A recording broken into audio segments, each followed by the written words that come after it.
네, 반갑습니다. 아시아감정평가법인과 중앙토지부상원의 대표 감정평가사 겸 행정사 박상현입니다.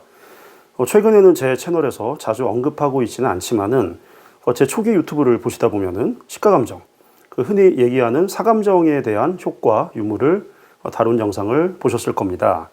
영상을 보시고 나서 필요성을 느껴서 문의하시는 분도 있고, 이미 다른 루트를 통해서 보상을 대비해서 미리 시가감정을 해놓고 싶다라는 생각을 굳히고 문의하시는 분도 있고, 시가감정이 과연 효과가 있는지 담당자의 얘기를 듣고 싶어서 직접 저희 회사로 상담을 요청하는 경우도 많았습니다. 그래서 시가감정, 통칭 사감정에 대한 제 생각을 이 영상으로 한번 총정리해 보도록 하겠습니다.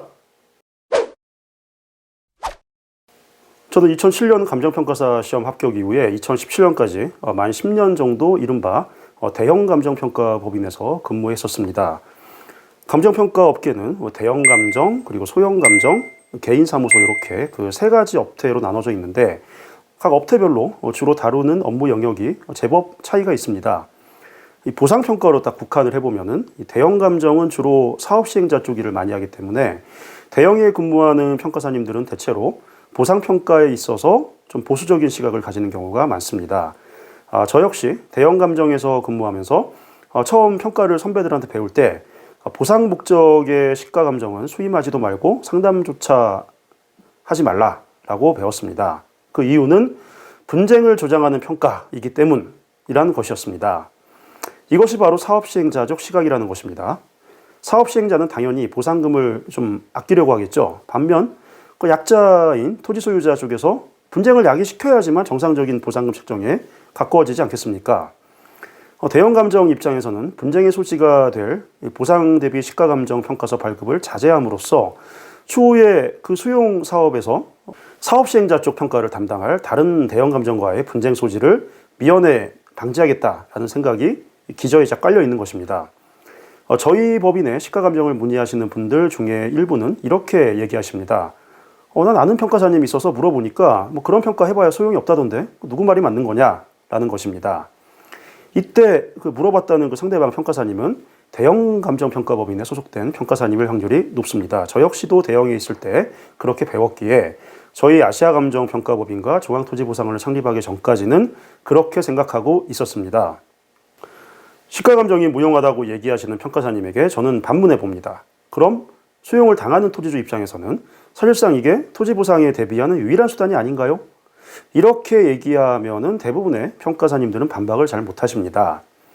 자, 아이러니하게도 소유자 추천 보상평가를 주 업무로 하는 저희 법인 입장에서는 시가감정을 해놔서 좋을 게 없습니다. 시가감정을 미리 해놔가지고 평가 전례를 감정평가 전산망에 딱 이렇게 띄워놓으면은 나중에 본 게임이라고 할 수 있는 소유자 추천 평가사 이 수주전이 벌어지면은 우리 법인이 타겟이 됩니다.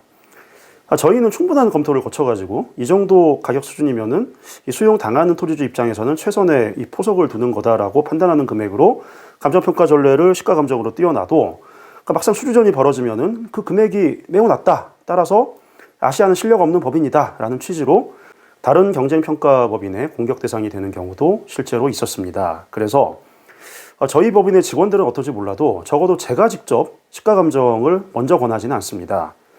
미리 많은 공부를 하신 수용 대상자분들이 시가감정을 미리 해두면 좋지 않냐라고 물어보시면은 그때서야 현재 그분이 처한 수용 절차 단계를 여쭤본 후에 시가감정을 할 수 있는 시점이 지나지 않았다는 것을 전제로 해두는 게 낫다고 얘기를 해드립니다. 자, 여기서 중요한 포인트를 잠깐 말씀드렸는데요. 시가감정에는 이 데드라인이 있습니다.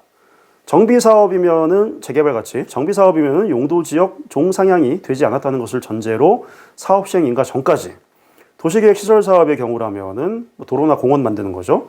실시계획 인가고시 전까지, 공공주택 사업의 경우라면 지구지정 전까지, 즉 사업인정고시일 전까지 해두셔야만 효과가 있습니다. 그 이후에는 보상법상의 개발이익 배제 법리상 보상금을 책정할 때 참고의 대상이 될 수가 없기 때문입니다.